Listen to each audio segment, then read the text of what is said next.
Hello, magandang umaga sa inyong lahat at nandito na naman tayo, nagbabalik at medyo natagal-tagalan tayong gumawa ng video regarding sa solar. Ngayon, meron tayo ditong dumating na package at bubuksan natin to. I-review natin to, another solar setup, another inverters, another solar charge controllers, batteries, and everything na ginagamit sa pagsosolar or pagdi-DIY.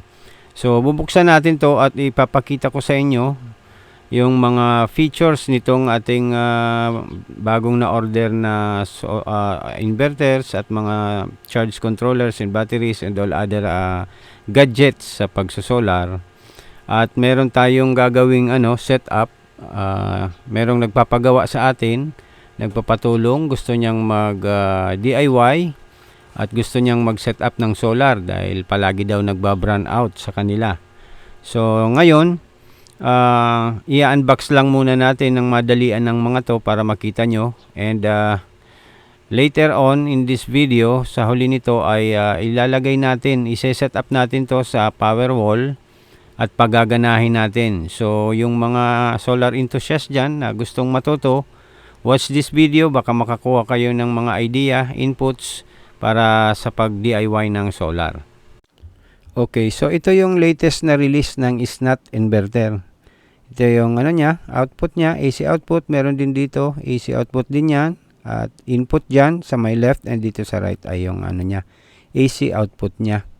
Ngayon, ang features nito ay iba. Yung mga pinakita ko noon na inverter ay yung SNADI. At ito naman yung SNAT. At ang features nito ay iba naman. So, parehas lang naman ito, yung loob niya, may toroidal din to, toroidal inverter. Ngunit yung SNADI kasi is gawa dito sa Pilipinas, while yung SNAT is from China. So, itong unit na to ay 220 volts AC, 60 Hz at 12 volts DC siya, 1000 watts na inverter. Anyway, later on, ipapakita natin sa inyo ang features nitong inverter na to. So, proceed muna tayo sa ibang mga solar gadget. Okay, now ito naman, ito yung battery. Pangalawang order ko na nito. Ito yung prismatic cell battery na lithium ion phosphate at 302 AH ito, if I'm not mistaken. So pangalawa ko na tong order. Ito yung Black Synergy na brand ng prismatic cell. So ito yung in-order ko sa kanya dahil unang-una na-test ko na. But for your information, magdi-discover tayo ng ibang mga prismatic cells at meron tayong uli na may nagpapagawa uli sa atin. So pagkatapos nito, meron tayong gagawa na solar setup uli. Then ang o-orderin naman natin ay yung ibang brand naman para matest natin siya. Pero much higher ang capacity nun. I believe na sa 324 AH siguro. Pag isang battery pack na siya. So ngayon ito yung na-order ko ulit para dito sa ating kaibigan. So, 302 AH ito or 303 maybe. Ilalagay ko na lang dyan sa screen, nakalimutan ko. So, matagal na natin itong ginagamit at tested na rin natin. So, yan. Yan yung Synergy Prismatic Cell. Okay, so ay lang natin. Check lang natin yung voltage ng per cell niya. Kung ilan.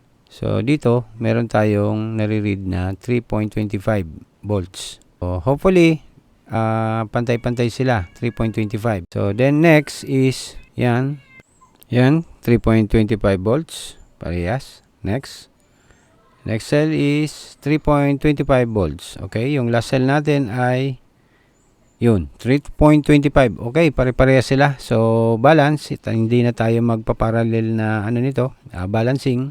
So i-assemble na lang natin to into one battery pack. So next natin na ibubuksan is yung solar charge controller. Ito matagal ko nang ginagamit to, kaya trusted na natin to. Pero doon sa isang gagawa natin ng solar setup, iba naman yung gagamitin natin sa kanya. Yung Samdon na solar charge controller ang gagamitin natin sa kanya. Pero dito ang natin SCC or solar charge controller ay itong ating SRNE na 60 amps.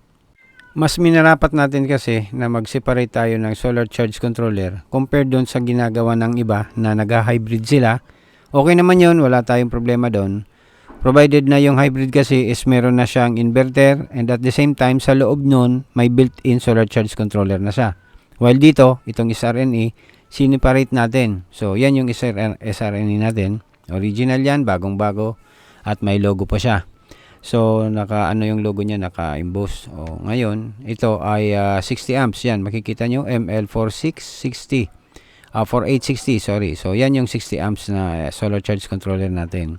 Mas minarapat kong i-separate para maiwasan yung overheating. Kasi yung mga hybrid, dun sa mga review ko nung una, nagkakaroon ng heating issues dahil magkakadikit yung mga pyesa niya sa loob. So, yung mga ni-review ko noon sa Samdon na hybrid, meron tayo dyan na yung SCC is nasa left side, yung inverter nasa right. So, magkakadikit sila kaya nagkakaroon ng heating issues. Kaya kinakailangan ba natin na maglagay ng mga external support fan para mas gumana ng maayos. Anyway, okay naman yun. So, yung unang mga natin ay nag-hybrid tayo, pero this time, lalo na dun sa pangalawang gagawa natin ng solar setup, minarapat ko na kunan siya ng inverter na 2000 kilowatt. Mas malaki yun, mas matibay siya at mas triple ang current surge na kayang i-accommodate ng inverter na yon, provided na yung solar charge controller ay separate. So pareha silang Samdon na SCC, pero magka-separate sila para maiwasan natin yung mga heating issues. Anyway, let's move on. Okay, ito naman, ito yung mga in-order natin ng mga MCB or DC breakers para dito sa ating gagawing setup. So mga heavy duty ito at maganda yung brand nito and durable also. So lahat ng ito po na pinapakita ko ay available po yan lahat online. Maging sa Lazada or Shopee or TikTok, mahanap nyo po yan. I-search nyo lang yung brand niya at yung name niya. Lalabas. Ito yung mga natin, breakers dito. Meron tayo dito ilang amps ba to? 50 amps, 60 amps, 63 amps, and 125 amps. So, yung sa 125, yan yung gagamitin natin from battery to inverter. So, yan. Yung 63 amps naman is yun yung from battery to solar charge controller. While yung 50 amps ay from solar charge controller papunta sa ating solar panel. Pwede nyong taasan yon, gawin yung 60. So, depende na sa inyo. Mag-trial and error kayo. Pero hindi ako kasi masyadong naglalagay ng mga matataas na amps. So, tinatama ko lang para natin yon, protection. So, mas maganda yung nagtitrip off. Kung palaging nagtitrip off, pwede nyong palitan, taasan nyo ng konti. So, trial and error kayo. Pero kung gusto nyong makuha talaga yung complete and exact na amps na kailangan, meron po akong video niyan kung paano yan kino-compute. So, this time, medyo nagmamadali tayo, kaya ganito lang muna. Hindi na natin ipapakita yung computation dito. I-check nyo na lang yung mga videos ko sa mga previous na post natin. Okay, then so much dito sa mga breakers natin. So, yan yung mga gagamitin natin. Now, punta naman tayo dito sa ito yung palaging ginagamit ko na detail. Tinitingnan ko ng details. Ito yung tinatawag nating PCEM 015. So, meron tong 300 amps na shunt dahil malakasan yung ginagawa natin. So, kailangan yung shunt natin is malakas din para kayanin niya yung current. So, yan yung PCEM 015. So, marami akong video nito na pag-review at pag-install nito. Kung paano to wina-wiring, paano kinakalibrate, at paano nire-reset. At ito din yung ginagamit natin pag nagka-capacity test tayo. So, check nyo na lang sa mga videos natin dyan sa channel na to kung gusto nyong malaman yung doon sa iba kung hindi pa alam para makita nyo. Now, ito na yung power wall natin. So, gumawa tayo ng power wall para paglalagyan natin ng mga solar gadget, and ito nag-customize kami ng table, wineld lang namin para dyan natin ilalagay yung ating prismatic battery. Yung battery cells or battery pack. So, ipapatong natin dyan at yung mga inverter, charge controller ay dyan natin sa power wall ilalagay. So, ganun po yan. Then, ito naman yung natin, battery. So, dito, sa battery na to, ipapakita ko sa inyo kung paano ito ina-assemble para maging isang one whole battery pack na 12 volts. So meron na din ako nitong mga videos, so i-check nyo na lang kung paano yung pasunod-sunod, kung paano yung orientation nya. So hindi ko na dito ipapakita. At any rate, iano ko lang ito, lalagyan natin ito ng BMS or Battery Management System at lalagyan natin ng equalizer, yung 5 amps na equalizer niya para palagi siyang balance. So medyo ifo-forward ko yung video dahil baka humabang masyado yung ano natin, video natin. Okay? So once again, palagi tayong mag-check ng battery voltage. Every once in a while, chine-check ko yan para palagi tayong pasiguro. Dapat balance sila lahat, and also chine-check din natin yung ano niya, internal resistance niya kung ilan. So kung meron kayo nitong multimeter na ganito, much better para makita nyo talaga yung resistance ng battery. Makakatulong yan para ma-check nyo yung battery kung talagang legit na brand new and on its best capacity. So ito yung mga bus bar, ilalagay natin yan ganyan yung orientation niya. So hindi ko na masyadong i-detalye dahil meron na tayong mga previous video nito. So once again, kung gusto nyong malaman, i-check nyo na lang po yung mga video natin dyan. So yun. So pag na-assemble, ganyan yung mangyayari. Ito na yung magiging main positive natin at main negative. So then for now, i-ano lang muna natin, iti-tape lang muna natin. Hindi pa natin ito malalagyan ng yung tinatawag nating pang sa kanya, pang compress, para mas makompress siya. So for now, temporary, dahil bubuuhin lang muna natin yung battery pack, ay i-tape lang muna natin to. So ganyan yung itsura niya. Yan. Kapag na-assemble nyo na into one battery pack, ang isusunod natin dito ay lalagyan natin ng BMS or Battery Management System. So after that, lalagyan natin ng equalizer. So habang ginagawa yung power wall natin dyan sa taas, ay i-assemble natin itong ating battery. Lalagyan natin ng BMS, equalizer, para hindi masayang yung natin, yung oras. So yan. Dito, meron na rin akong video nito, kaya pasensya na kayo, hindi ko na iisa-isahin to dahil magiging redundant na tayo. Hindi naman pwede na kada video natin ay iisa-isahin natin. So dun sa mga kaibigan natin na nagtatanong kung paano paano nilalagay ang mga yan, ilalagay ko lahat ng related videos dito sa description box ng video na to para i-check nyo yung detailed and step by step na pag-i-install ng natin, ng mga equalizer or BMS. So yan yung mga ginagamit natin dyan. Meron tayong mga terminal lugs na kailangan. So yan yung DALI. So pwede kayong gumamit ng ibang BMS, pwede kayong gumamit ng JBD BMS, yan yung mga maganda. So kung ayaw nyo sa DALI BMS, ito yung mga sampling cables nya. Pwede rin kayong pumili kung ano yung preferred na gusto nyo. So tayo dito ay yung DALI muna ang gagamitin natin. So meron na rin akong video nito ng detailed na pag-setup. So yan, yung positive nya at yung black is yung negative. So meron akong video niyan. So i-skip ko na dito at ipunta na tayo doon sa kabuuan ng battery pack natin. So ito rin yung wire na gagamitin natin sa kanya. So any kind of wire na pang DC, pwede nyong gamitin para mas maigi ang current flow. Okay. So kunin natin yung natin, BMS na DALI na 300 amps. So yan, meron siyang built-in fan. Meron na rin akong review nito at yung detailed na pag-setup nito. So ito yung ilalagay natin sa kanya. So may dalawang P- yan at B-. Yan, dyan. So ito yung B- natin na i-connect natin sa ating negative side ng ating battery. At yung P- naman ay papunta doon sa solar charge controller natin or sa inverter kung saan nyo gustong i-connect siya. So hanapan lang natin ng magandang orientation kung saan to pwedeng ilagay. Then yung mga sampling cable niya ay i-connect na natin. So habang ginagawa yung natin, power wall, ay na-assemble din natin yung battery pack. So yan, okay na yung table natin. So sa inyo, kahit anong table na medyo maganda yung firm at maganda yung pagkagawa, ay pwede nyo gamitin. Ito nilagyan namin ng cover. So pwede nyo ring pinturahan yan kung gusto nyo. So dyan natin ilalagay yung mga natin. At dito, pakita ko lang, dito natin ilalagay sa baba ng bubong yung ating solar panels.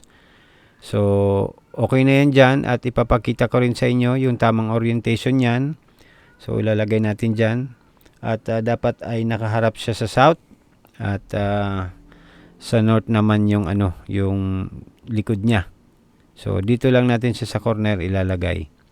So bear with me in this video dahil sunod-sunod natin i-set up kung paano. So ngayon dito ilalagay na natin yung mga cable papunta dito sa natin, sa connector sa equalizer, or yung natin, yung balancing module natin na 5 amps. So ang ginawa ko, instead na i-solder, yan ang ginawan ko ng mga connector, terminal lugs papunta sa mga terminal ng battery natin. So lahat yan ay ilalagay natin sa positive side ng batteries per cell, at papunta doon yung last sa ating main negative side ng battery natin. At ganun din po sa positive side. So ganyan. So pagkita ko lang sa inyo, yan yun. Ito naman dito, instead kasi na nagsosolder ako, nilalagyan ko na lang ng mga terminal lugs para anytime pag may gagawin, madali lang nating matatanggal. So pakita ko lang sa inyong saglit kung paano pagtapos na. Okay, hindi ko na po iisa-isahin to. Okay, so dyan makikita natin ay na-connect na natin yung mga wirings niya. So ganyan lang muna. Ito yung main positive niya. Papunta dito sa terminal lugs natin dyan sa connector. At yan, mga positive lahat hanggang dito sa ating last negative side. Yan, makikita nyo dyan. Dito meron akong na lost thread yung isang terminal dyan, kaya nilipasan ko na lang yan dyan sa may gitna. So ito naman yung main negative nya. Okay, so positive, positive, positive, positive hanggang sa negative. So dyan tayo kukonect ng equalizer natin. At pati yung sa BMS natin ay dyan na rin tayo kukuha. So ito yung natin, cable ng equalizer natin. So may mga kulay yan, at minerge ko na lang yung sampling cable ng BMS. So once again, kung hindi nyo masasabayan to dahil medyo mabilis lang to, so meron akong detailed video nito kung paano yan iniisa-isa ang pag-connect. So once again, i-check nyo na lang po sa description box. Ilalagay ko lahat ng related videos sa paggawa nito para meron po kayong guide. At any rate, kung meron din kayong katanungan, you can always put your questions there, at pag hindi tayo busy ay sinasagot ko po lahat sa abot ng aking makakaya yung mga katanungan nyo. So dyan, i-connect natin yung sampling cable. Yan, isa-isa yan. Uunahin natin yung sa positive side, or negative. Then sunod na dyan lahat, isa-isa yan in synchronized position.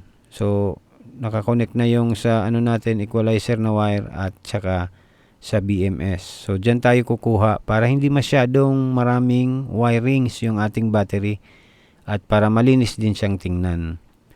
So pagkatapos yung i-connect, ito na yung magiging itsura niya. So dapat yung BMS natin ay naka green light. Ito na yung equalizer natin. Na yan, naka-open na rin, na rin siya, may ilaw. At ito naman yung monitor natin sa DALI. 13 volts.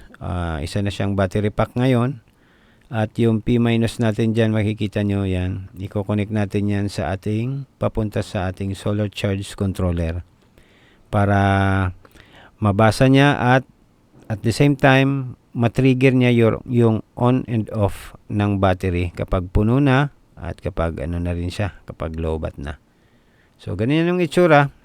Tinip ko lang muna temporary dahil wala pang yung compressing tools natin dyan sa battery. Ganun lang muna siya. So ito, pwede na tong gamitin. Ito yung magiging natin, positive side sa may left side, at yung negative side naman ay dun na sa natin, sa tinatawag na BMS, yung P-. Yan. So ganyan yung orientation niya. So dito, ito yung positive side. papunta dito sa breaker natin. Baba natin yan. So dito, dyan tayo kukuha ng connection papunta sa ating solar charge controller.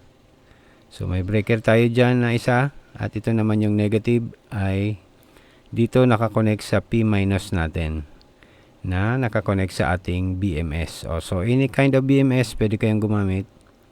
So ito naman na B- ay nakakonect sa main negative ng battery. Okay po.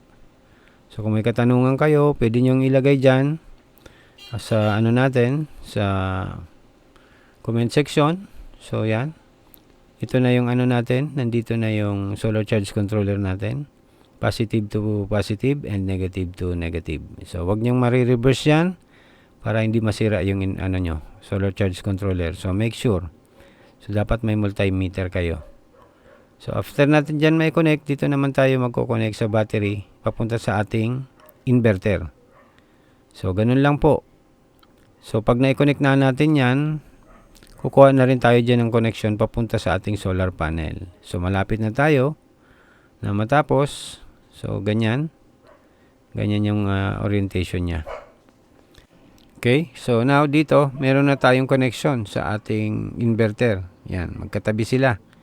Ito yung 125 amps na DC breaker natin from battery, positive negative, going up dito sa ating inverter. Positive negative din yan. Wag natin yang mababaliktad. So make sure, be careful sa pag-connect nyo. Yung positive sa positive, negative sa negative.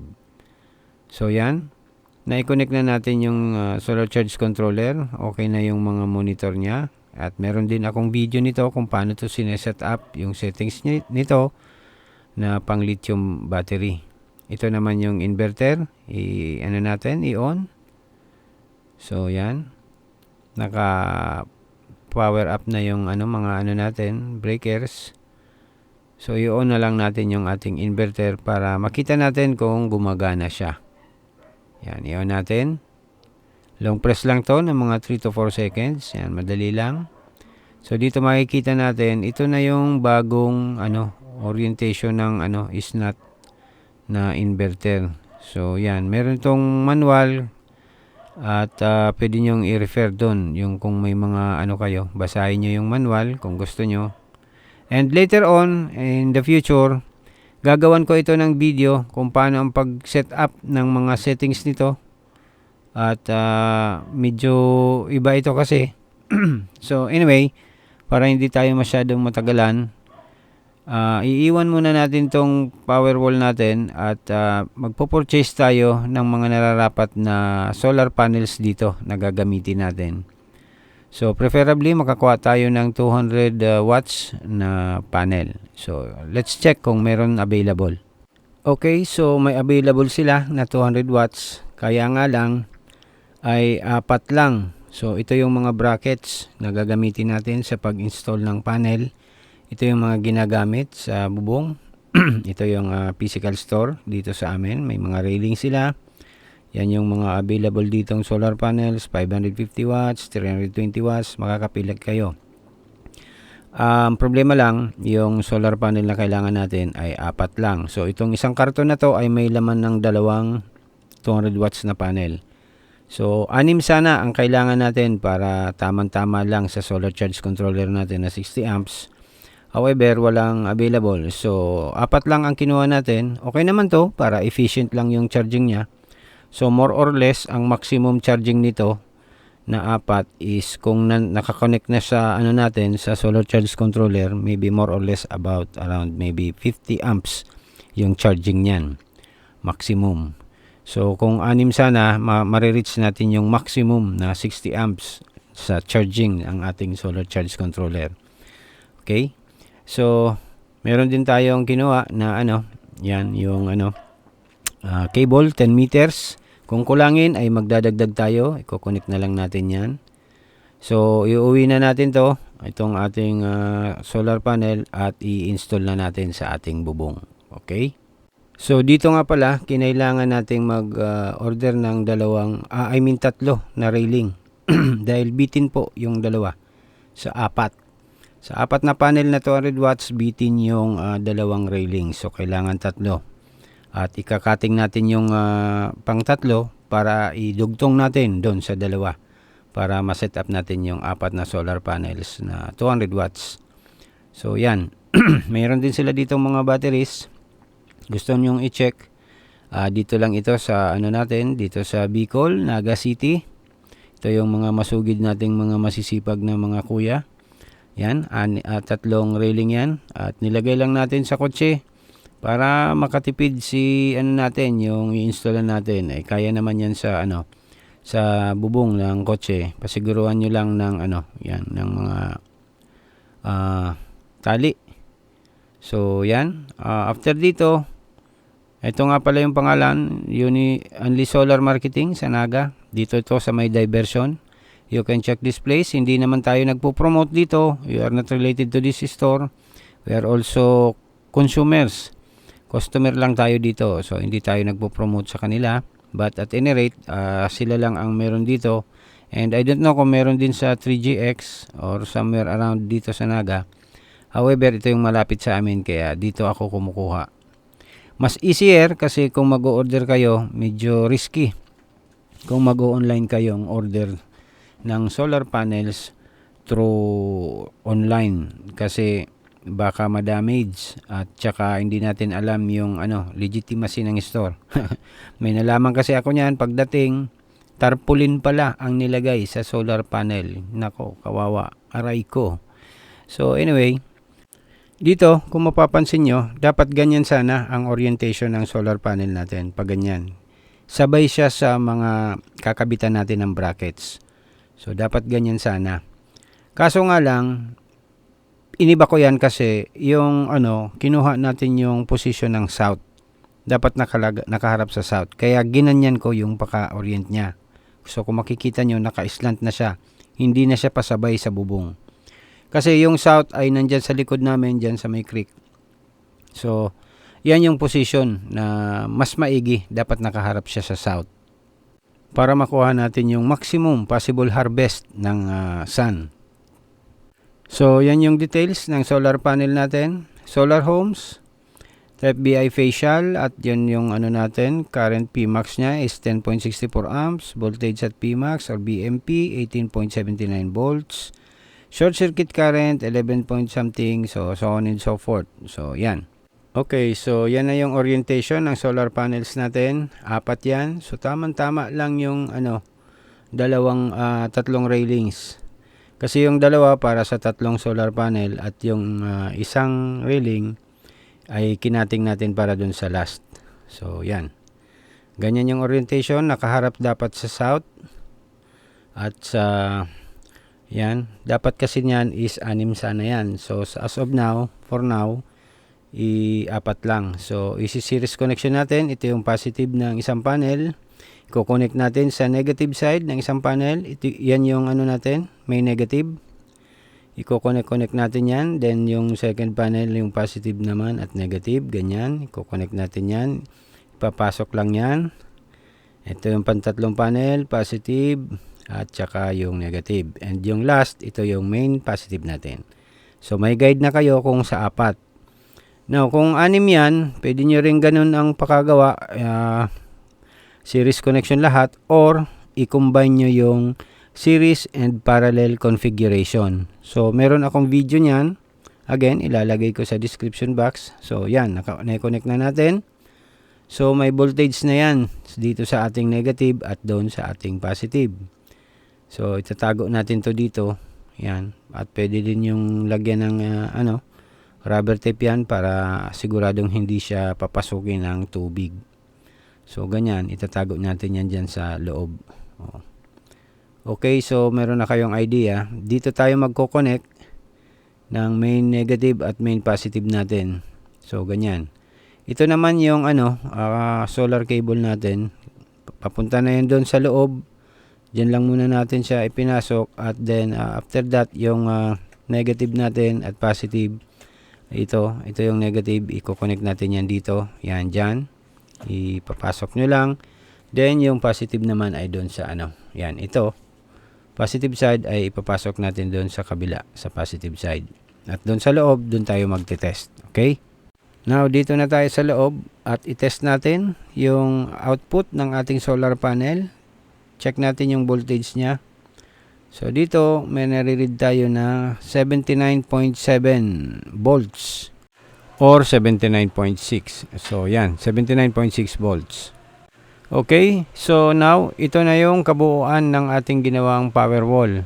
Yan, makikita natin nakaset up na lahat. After few days na pagtatrabaho, ay nalagyan na natin ng mga panel, nilagyan din natin ng 6-in-1 ammeter para mabasa natin lahat yung details, yung mga breaker niya sa AC, and of course yung mga plug, and nalagyan na natin ng compressing materials yung battery.